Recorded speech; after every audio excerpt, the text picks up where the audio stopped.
जय हिंद बच्चों। आज के इस वीडियो में कक्षा 12 के विद्यार्थियों के लिए समाजशास्त्र के महत्वपूर्ण क्वेश्चन लेके आए हैं बच्चों, जो कई वर्षों परीक्षाओं में पूछे जा रहे हैं। तो आइए देखते हैं। पहला क्वेश्चन है कि योजनाबद्ध औद्योगिकरण की प्रमुख विशेषताएं का उल्लेख कीजिए। यानी योजनाबद्ध औद्योगिकरण की प्रमुख विशेषताओं को उल्लेख कीजिए। तो आइए बच्चों, इसका हम लोग उत्तर देखेंगे। औद्योगिकरण की प्रमुख विशेषताएं निम्नलिखित है। योजनाबद्ध औद्योगिकरण की प्रमुख विषय निम्नलिखित है, ऐसे हम लोग लिखेंगे।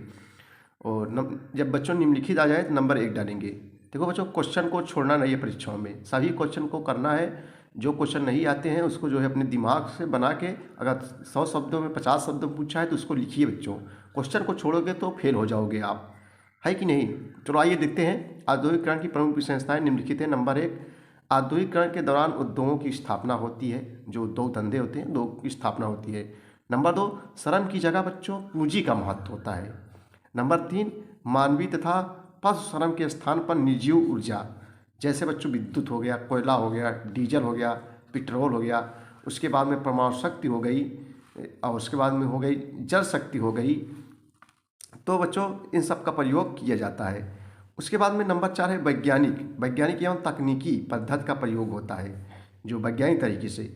नंबर 5 है श्रम विभाजन एवं विशेषीकरण की प्रधानता होती है। नंबर 6, जीविकोपार्जन के स्थान पर लाभ के लिए उत्पादन होता है।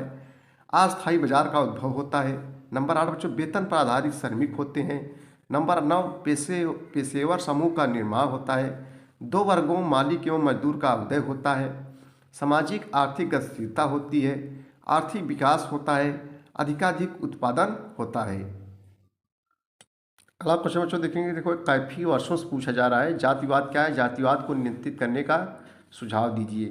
तो हम उत्तर लिख लेंगे। जातिवाद या जातीयता एक जात के लोगों का वह भावना है जो बच्चों अपनी जात विशेष के हितों की रक्षा के लिए अन्य जातियों के हितों की अवहेलना और उनका हनन करने के लिए प्रेरित करती हैं। इस प्रभावना के आधार पर एक ही जात के लोग अपनी स्वार्थ पूर्ति के लिए अन्य जात के लोगों को हानि पहुंचाने के लिए प्रेरित होते हैं। जातिवाद को नियंत्रित करने के लिए सुझाव। देखो, जातिवाद से उत्पन्न समस्याओं के कुछ समाधान इस प्रकार हैं। नंबर 1, बच्चों को बचपन से ही मूल्य आधारित शिक्षा प्रदान करना कुछ हद तक जातिवाद की समस्या को हल कर सकता है। नंबर 2, विभिन्न सामाजिक एजेंसियाँ जैसे परिवार, स्कूल और मास मीडिया को बच्चों के बीच एक उचित व्यापक दृष्टिकोण विकसित करने की जिम्मेदारी दी जानी चाहिए, जो जातिवाद की भावनाओं को नकार देगा। उदाहरण के लिए, पारंपरिक जाति व्यवस्था को बनाए रखने के दुष्परिणामों के बारे में जागरूकता पैदा करना। देखो बच्चों, इसमें जातिवादिता बहुत तेज़ी से बढ़ी। जब तक जातिवादिता खत्म नहीं हुई तब तक हमारा देश जो है आगे नहीं बढ़ेगा। नंबर 3, ग्रामीण आबादी के बीच सामाजिक शिक्षा के प्रावधान से जातिवाद की भावना को कम किया जा सकता है।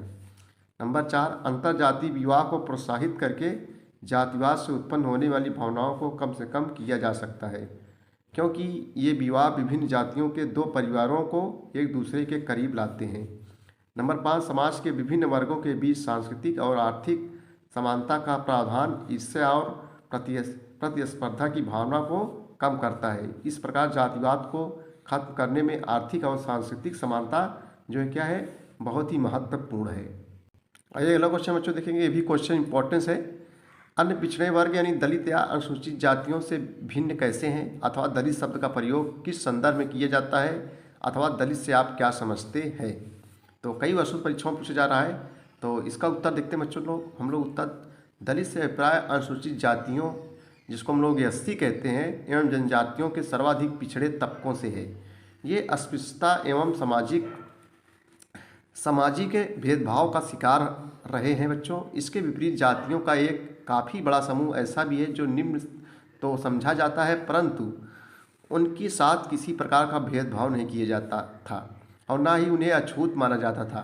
सामाजिक असुविधाओं से पीड़ित ऐसे समूहों का जात पर आधारित होना जो है जरूरी नहीं है। इन समूहों का सामाजिक और शैक्षिक रूप से पिछड़े वर्ग कहा गया है। आम बोलचाल की भाषा में इन्हें जो है अन्य पिछड़े वर्ग भी कहा जाता है।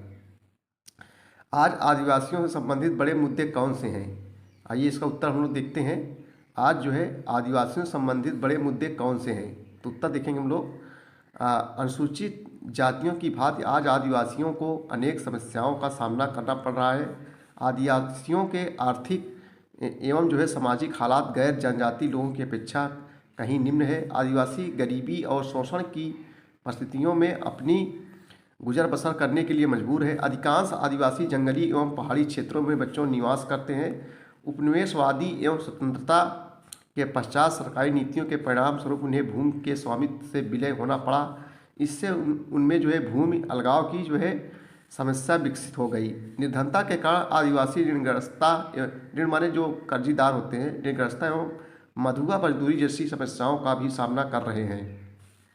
आदिवासी बाहरी संपर्क के परिणाम स्वरूप अपनी सांस्कृतिक विशेषताओं खो रहे हैं तथा उनमें भी नवीन सामाजिक संस्करण का जो है उदय हो रहा है।